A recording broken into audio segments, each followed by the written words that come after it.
What's up you guys, welcome back to my channel. My name is Eshi, and if you are new here, I do a bunch of DIY and personal finance videos. To be honest, I haven't uploaded a video in a while because a lot of things have been going on, including new bling.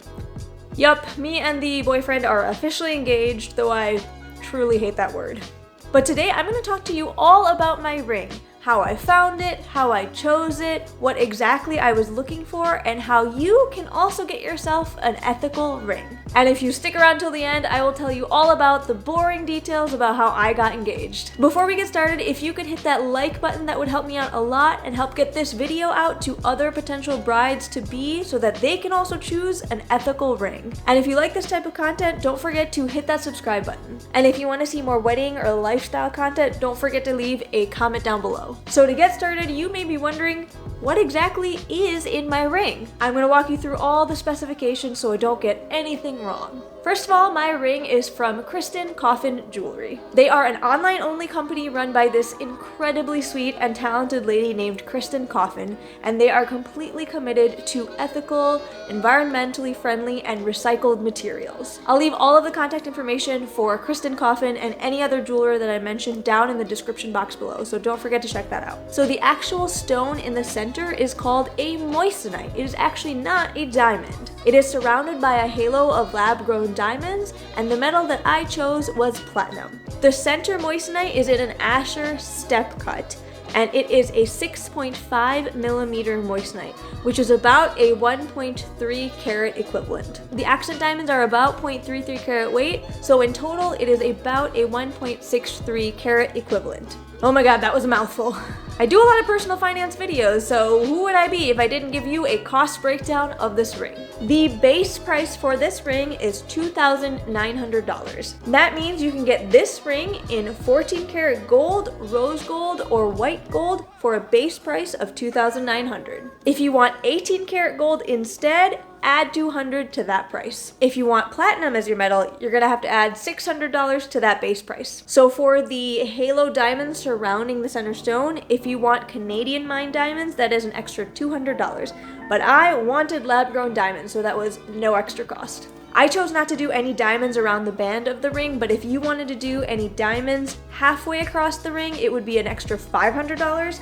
And if you wanted to do diamonds 3/4 of the way around the ring, it would be an extra $750. So in total, the price that I paid for this ring is $3,500. And you bet your ass me and the boyfriend went halvesies on that cost. So let's get into some of the details of what a moissanite is and why I chose this specific ring. So when we're talking about gemstones in general, there's this thing called the Mohs hardness scale, and basically it is an exponential scale of how hard your rock is. A diamond is a 10 out of 10, the hardest gemstone you will find. A moissanite is actually the second hardest stone with a hardness of 9.25. Next down on the scale come sapphires and emeralds and rubies and all the other gemstones. But keep in mind, it is an exponential scale, so a gemstone that is of a 5 hardness isn't half as hard as a diamond at 10. It's significantly lower. The moissanite was actually found when a meteor crashed to Earth.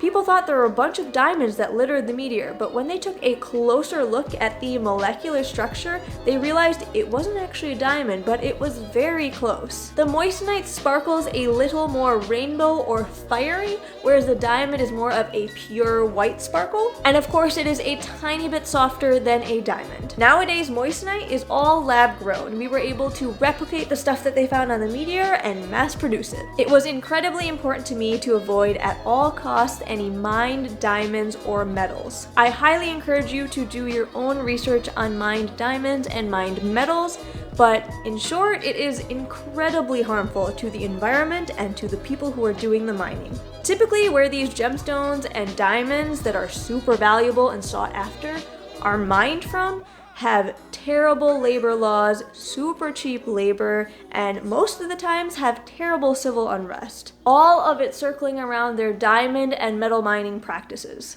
And a little known fact is that while diamond mining is super awful, Metal mining is actually worse for the environment. So in a small attempt to be as thoughtful as possible towards the environment, I decided I only wanted lab-grown gemstones and recycled metals in my ring. That definitely limited my choices because a lot of places, while they are now starting to offer more lab-grown gemstones, don't always offer recycled metals. Another thing about me was that I was specifically looking for a colored gemstone engagement ring. I didn't give a crap if there were diamonds in it. The other thing that I kind of had in my mind was that I really liked step cuts. If you don't really know what the difference between a step cut and a radiant cut is, the way I like to explain it is that a step cut is almost like looking into a hall of mirrors. You can literally see all of the edges and the clean lines of how the stone was cut. When you move a ring around that has a step cut, there are big flashes of light. A stone with a brilliant cut, on the other hand, has a lot of small facets and is super sparkly in the light when you move it around. I loved both, but I really loved that vintage look of a step cut, either in an emerald or an Asher. I was scrolling through Instagram one day and I came across this ring by Kristin Coffin. The center stone was actually a lab-grown diamond and I thought it was beautiful, but I felt like there was something missing, something to make it a little bit more unique and a little bit more me. I started scrolling through her Instagram and her website and reading all of the little details about her business, the materials that she uses, what she believes in, and I realized that she checked all of my boxes for being completely ethical and responsibly sourced. I then found her line of teal and peach sapphire rings, and they were the beautiful rainbow of color that I needed in my life.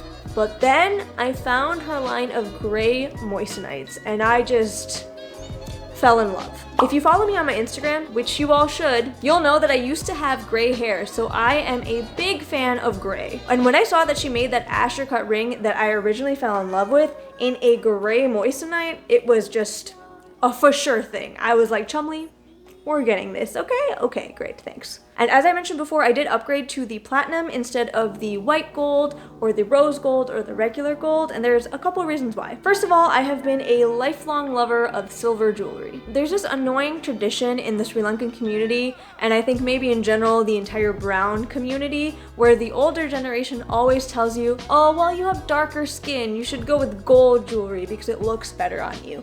And of course, me being the extremely rebellious child that I was, refused to wear gold and only wore silver if possible. As a 9-year-old, I just felt like I was helping break down cultural stereotypes, you know? The reason I went with platinum over white gold is because white gold rings are gold on the inside and then plated with rhodium. The rhodium naturally wears away. So over the lifetime of you using that ring, you will have to replate it a couple times. Whereas with platinum, you don't have to ever replate it, you just have to go get it polished again. Platinum does scratch a little bit easier than gold, but the thing with platinum is when it scratches, it doesn't actually take away that platinum material. It just indents it. So when you get it polished, it can go back to looking like new as if it had never been scratched. With white gold, when you scratch it, it's actually taking away some of that white gold. With platinum, when it naturally ages, it also finishes into a nice matte patina, and I liked that finish much better than having to go replate white gold over and over again. Just a quick tip,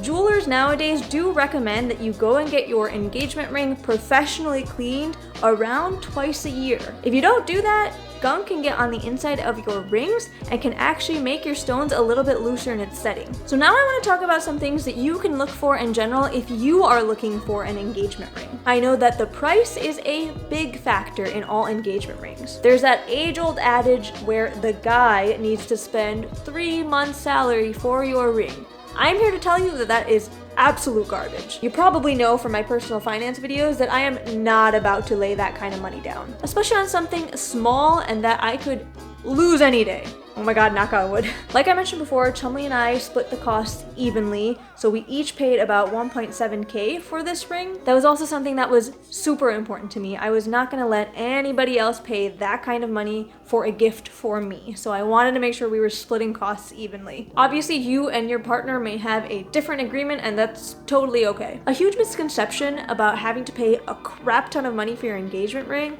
is purely all marketing. You do not have to pay a lot of money for your engagement ring. In fact, the money I paid for my ring was slightly pushing it for my comfort level. If you want to pay more for a ring, that's totally fine, but make sure it's within your means and makes sense for your budget. Another huge misconception about the whole engagement ring industry is that diamonds are the way to go. Obviously, that's not the way I took, and I am so happy that I didn't do that. Another huge marketing campaign that's stuck around for generations is this fact that we need diamonds as an engagement ring. I'm here to tell you to do you. Even if that means getting a red stone, a purple stone, a green stone, do whatever your little heart desires. The one thing I will say is that because you're going to be wearing this gemstone all the time, every single day, hopefully for the rest of your life, get a gemstone that is a little bit on the harder side of the Mohs hardness scale. If you get something like an opal, it is a little bit softer and therefore more likely to break when you inevitably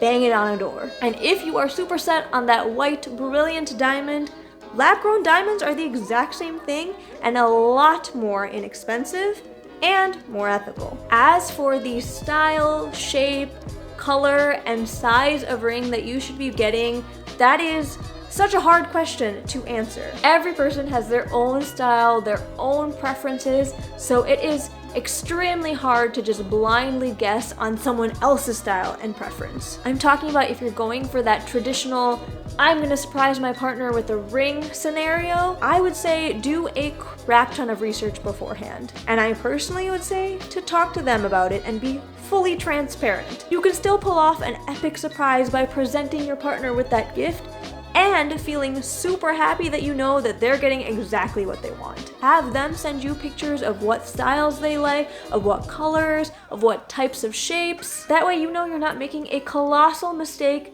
that you can very rarely return. And at the end of the day, if you really cannot talk to your partner about what they like, talk to their best friends. Get a few key people in their life in on the scheme with you so that they can figure out exactly what your partner wants and you can get it right. Like I mentioned before, I highly recommend, I'm honestly begging you, to do your research on ethical and responsibly sourced gemstones and metals. There are plenty of places that claim to have ethically sourced diamonds and gemstones, and there's even a process called the Kimberley process that claims that every diamond they find is conflict-free.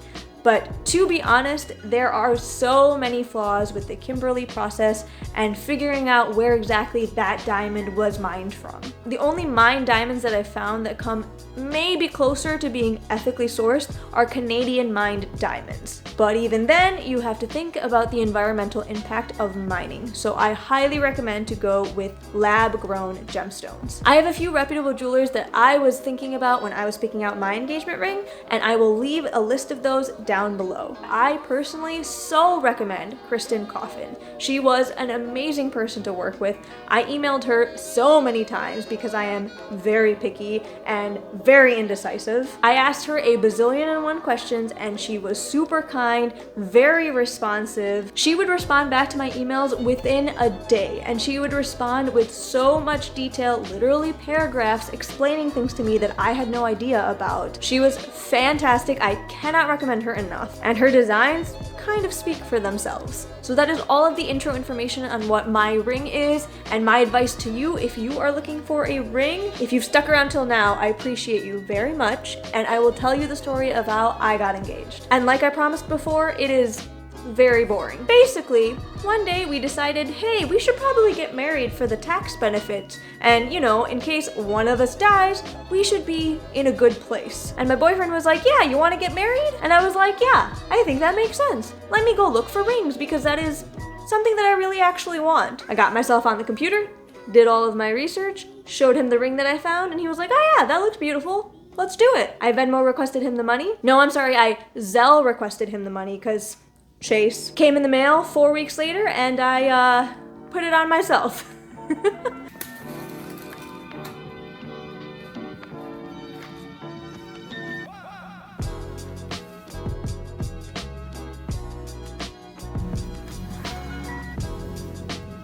I love the color of the box.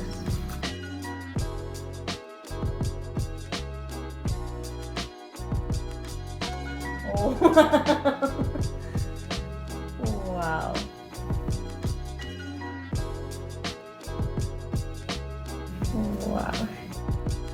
Wait, I'm gonna go away.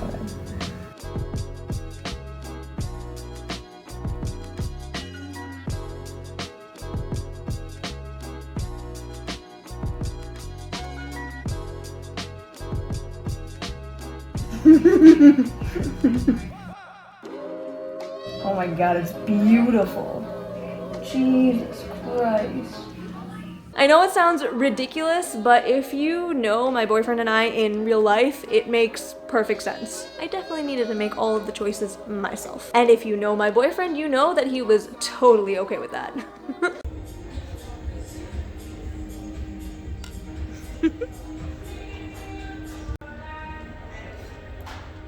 You didn't know it's high alcohol?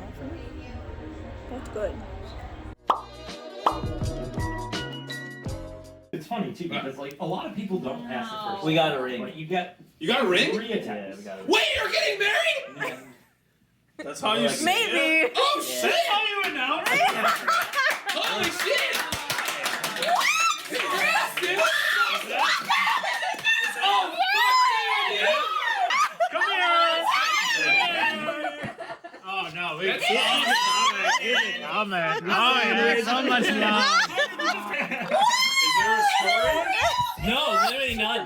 Our 10-year anniversary was on May 13th. We are so freaking old. But yeah, on our 10-year anniversary, we made it official and said that we were engaged, and that was it. I told you it was gonna be boring. That's it, you guys. Thank you so much for watching and listening to me rant on my little soapbox. If you have other questions about rings or engagements, please leave a question down below in the comments. I may make this a little wedding series, so if you would like to see that, definitely let me know in the comments down below, and don't forget to hit that like button. Subscribe to my channel for more DIYs, personal finance, and upcoming lifestyle videos. I truly appreciate you taking the time out to watch my video, and I will see you guys next time.